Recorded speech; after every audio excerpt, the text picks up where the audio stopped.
The criminal justice system is letting down the public. Now Albert Pacey, the former Chief Constable of Gloucestershire, who's the new head of the Criminal Intelligence Unit, claims that criminal gangs are a growing threat even here in the West Country. Mr. Pacey says it's drugs, and particularly crack, are just one sign of organised crime. Police examine a quantity of crack recently seized in Bristol. They believe the highly addictive drug is behind much of the recent increase in crime, an increase that's spreading to regions like the West. Tackling drug-related crime was set out today as a top priority by Albert Pacey, the new head of the National Criminal Intelligence Unit.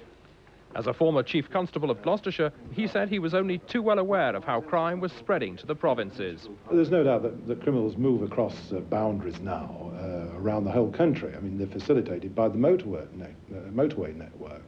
And of course, they move across national and international boundaries too.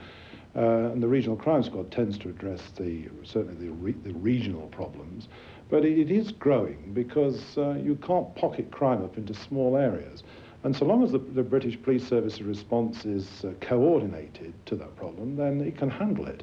Although it gets increasingly difficult as criminals get more sophisticated.